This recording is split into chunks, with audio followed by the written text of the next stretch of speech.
Shalom, meus amados, bom dia. Você deve estar aí se perguntando por que o vídeo começou com esse cenário de hoje, porque esse cenário que eu mostrei hoje, que é aqui onde eu estou, tem tudo a ver com o tema de hoje. Um mar bravio, um cenário remontado com uma história por trás dele. Mas antes disso, eu queria te pedir para dar relevância a esse vídeo, para gerar engajamento, para você compartilhar, para você deixar o seu like e para você dar importância a esse vídeo, porque é muito importante que você faça isso para esse vídeo. Eu não costumo fazer isso nos vídeos anteriores, você pode ver isso, mas para esse vídeo eu vou pedir para que você gere engajamento para ele, porque ele é muito importante para os dias de hoje que nós estamos vivendo. Amém? Então você deve ter se perguntado aí, O tema hoje está diferente, O endemoniado de Gadara, ou o gadareno, ou os gadarenos, você vai entender por quê. E o fim dos tempos. O que uma coisa tem a ver com a outra? Esse canal é exclusivamente escatologia. Tem tudo. E essa noite eu tive um sonho muito forte. Algo que me despertou assim até com falta de ar, com fôlego de cansaço. E eu queria compartilhar porque tem tudo a ver com isso. A fala desse endemoniado de Gadara, que a Bíblia não cita o nome dele, é uma fala escatológica, se você for analisar ela. No texto de Mateus capítulo 8, mas também temos ele no texto de Lucas capítulo 8 e no texto de Marcos capítulo 5. Em Marcos e em Lucas, ele é retratado como um endemoniado. Porém, no texto de Mateus, que é um texto mais rico, no capítulo 8, a partir do versículo 22 em diante, se fala-se de 2 endemoniados. Aí você fala, mas peraí, a Bíblia está se contradizendo em Marcos e Lucas 1, em Mateus 2, não. Você precisa primeiro entender o contexto, por isso que eu comecei esse vídeo dessa maneira. Que ao lado você vai, enquanto eu estou falando, você vai acompanhar mais ou menos o que aconteceu antes, de acontecer um encontro de Jesus com o endemoniado. Ele vinha de uma navegação atravessando o mar, ok? De um ponto a outro.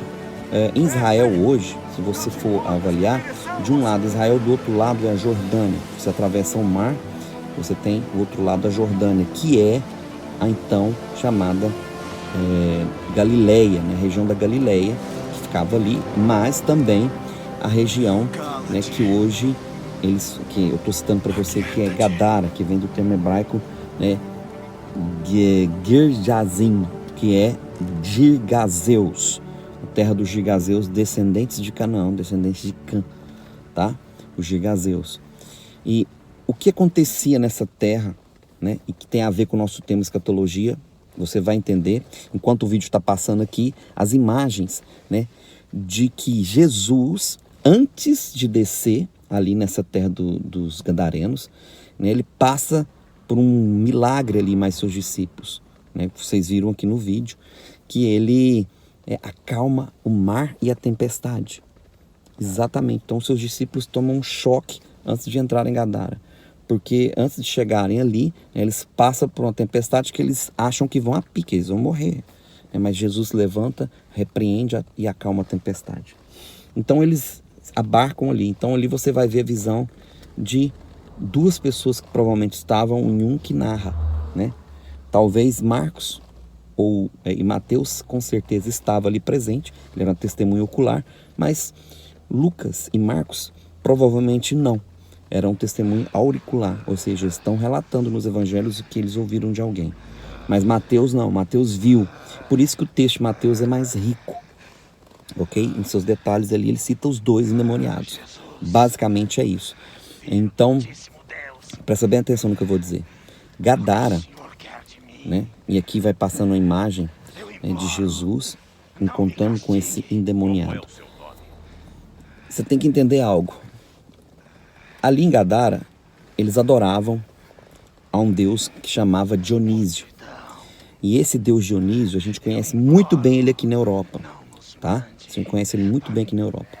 Ele basicamente é chamado também de deus Baco, da onde vem a palavra bacanal, ok? Bacanal. E essa palavra, esse termo, Gadara, ou gadareno, que vem de Girgazeus, significa também cativos ou, né, dominados. Exatamente, cativos ou dominados. E ele exemplifica bem exatamente o que aquele povo passava. Porque esse povo constantemente vinha sendo cativo e aprisionado ao longo de milênios. Por isso que eu coloquei a imagem no início aí, né, desse forte. Porque é uma fortaleza que estava sendo criada em volta daquele povo. E Jesus entra, né, para trazer libertação, ok? Trazer libertação. Mas presta bem atenção nisso. O que isso tem a ver com o Free Fire da vida real, né? Eu coloquei no título aí, o Free Fire da vida real. Tem tudo a ver, meu querido. Esse endemoniado não era um endemoniado qualquer. Essa terra não era uma terra qualquer. O que esse demônio, ou essa legião, que é assim que ele se chama, falou, não foi palavras jogadas ao vento qualquer. E esse encontro de Jesus com ele, né, com essa testemunha ocular que foi Mateus, e essa história por detrás da cidade, fala tudo. Aqui, em Portugal, a gente conhece muito bem essa questão de Baco. Vou deixar aqui ao lado, aqui tem chama Monumento ao Deus Baco, aqui na minha cidade, tá? Que é considerado o deus dos vinhos, dos porcos, ok? E vamos dizer assim, do homossexualismo, da atividade sexual, da orgia, né? Por isso a palavra bacanal, da orgia. Então, vou deixar o link aqui abaixo, contando a história, né, desse Dionísio, ou Baco, que essa terra aqui onde a gente mora tem tudo dessa cultura greco-romana, que é uma cultura greco-romana, você precisa entender isso, porque se você não entende história, você não entende o que estava acontecendo ali, ok? Então, voltando aqui para a questão de Gadara, então quando o endemoniado ele encontra com Jesus, né, de imediato ele já fala, que temos nós contigo, ó Filho do Altíssimo. Ouça bem, ele fala assim, por que vieste nos atormentar? Essa é a fala, antes do tempo. Exatamente, antes do tempo. Por que ele diz antes do tempo? Que tempo é esse? Tempo dos fins.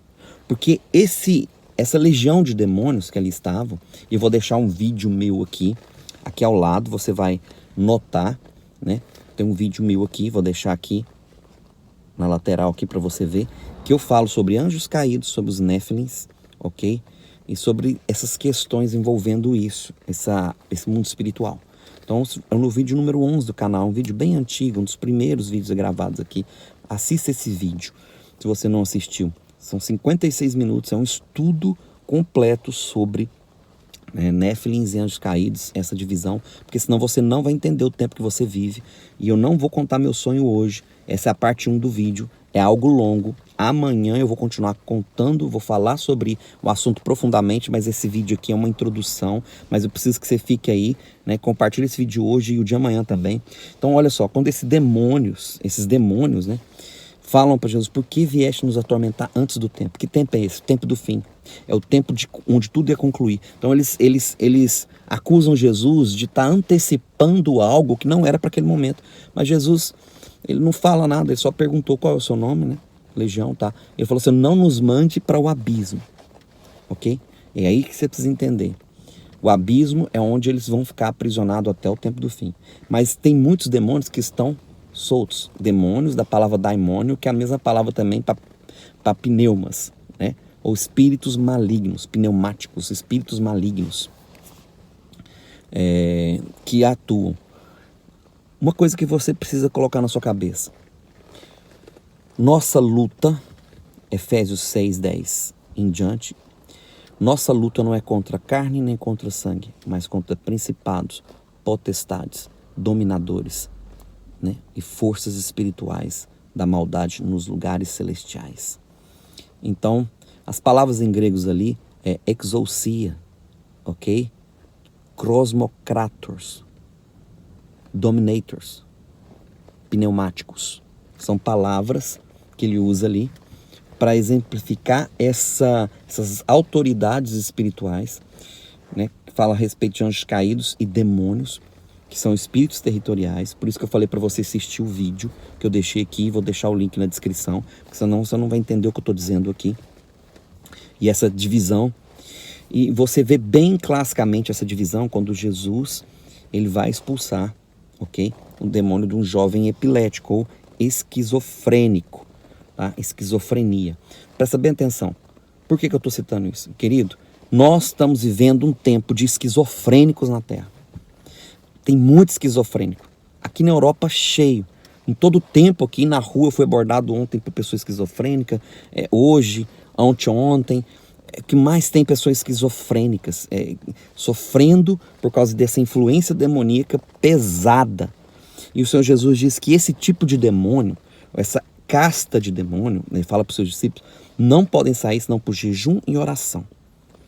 Jejum e oração, ou seja, uma vida disciplinada com o nosso Abba, pelo sacrifício do Messias, Jesus, cujo nome hebraico é Yahushua HaMashiach. Se você não entender que a santificação ela é extremamente importante para os dias que nós vivemos, e é exatamente isso que esse vídeo se trata, você já está numa batalha que você já perdeu. Você já está numa batalha perdida. Entende isso? E tem tudo a ver com aquilo que hoje eu sonhei, que foi bem pesado, foi com essa questão dessa esquizofrenia. Por isso o endemoniado gadareno, porque ele era considerado um louco, né? Uma pessoa lunática, uma pessoa esquizofrênica, assim como aquele jovem. E quando Jesus desce, ele vai lá e confronta esses demônios, e eles pedem para entrar nos porcos. Por isso que eu falei para você entender que aquele Deus, né, com D minúsculo, era adorado ali, Dionísio, o deus Baco, era um deus que era adorado assim, né, com orgias, com carnes de porcos, com vinhos, com bebidas extremamente fortes de álcool, porque é assim que se tratava, porque o álcool, você lê o link aqui na descrição sobre a história de Dionísio, ele diz exatamente, a história diz que o álcool, ele abre chakras espirituais, ele abre portas espirituais, para que os demônios possam literalmente, né, tomar o controle da vida de uma pessoa completamente. Por isso que a Bíblia nos diz, né, não vos embriagueis com bebida no qual há dissolução. Ou seja, o embriagado, né, vamos dizer assim, o embriagado, ele tem sérios problemas espirituais. E quanto mais você se entrega a esse tipo de prática, o que acontece? Os demônios vão tomando conta da sua vida, como aconteceu com esse demoniado, a ponto de a pessoa não ter mais controle sobre a sua vida, em vários sentidos, entende? E a ponto desses demônios fazerem dessas pessoas zumbis, né, nessa terra, zumbis, literalmente zumbis. Pessoas que vivem, né, exatamente para satisfazer a carne. E a carne milita o tempo todo contra o espírito, né? Há uma militância entre o espírito e a carne, está lá em Gálatas. E se você não entende que esses dias você precisa despertar para essa guerra espiritual, e é exatamente disso que eu quero tratar nesse vídeo, no próximo, um pouco mais forte, o outro vídeo, tá? Eu vou entrar nessa questão de como os demônios fazem do ser humano um zumbi, né? E como que vai ser no fim dos tempos a libertação desses demônios para trazer, né, na terra da Zumbilândia, porque é assim que nós vamos viver os últimos tempos, né? A terra da Zumbilândia. E eu vou estar falando sobre isso. Eu vou usar alguns trechos de alguns filmes aqui no próximo vídeo para você entender, né, como os demônios vão trabalhar no fim dos tempos. E eu vou amanhã, então, contar como foi essa experiência espiritual que eu tive essa noite, esse sonho, tá bom? E você vai entender bem. Mas você precisa, então, né? Eu vou estar encerrando o vídeo por aqui, porque esse vídeo é introdutório, tá? É introdutório. E você vai voltar e assistir o vídeo número 11 do canal, que o link está na descrição, falando sobre os Néfilins, sobre os anjos caídos, ok? Você precisa aprender e entender o que eu estou dizendo, o que significa santificação, porque o Senhor está nos levando de volta, né, às veredas antigas, vamos dizer assim. As veredas antigas. Não a um judaísmo, mas uma santificação, segundo ele, né, nos exigiu, e você vai entender que esse mundo jaz do maligno, e tem muita coisa que, vamos dizer assim, contamina o templo do Espírito Santo, que agora é você. E eu vou dizer algo, por que isso é tão importante? Porque sem o auxílio do Espírito Santo, Não adianta bunker, não adianta nada, meu querido, né, para o fim dos tempos. Porque você e eu, nós vamos viver literalmente um Free Fire espiritual, tá? Eu vou depois falar também um vídeo sobre essa questão do Free Fire e como ele abre portas para demônios, tá bom? Então o vídeo já ficou um pouco longo. Shalom. E amanhã eu volto com a parte 2 e não perca, amanhã compartilhe esse vídeo de amanhã, porque você vai ver coisas que você não viu e ouvir coisas que você não viu de uma forma real e não de uma forma fictícia, né? Uma forma que nós vivemos hoje já, mas que isso vai ter uma intensidade muito grande. Amém? Shalom.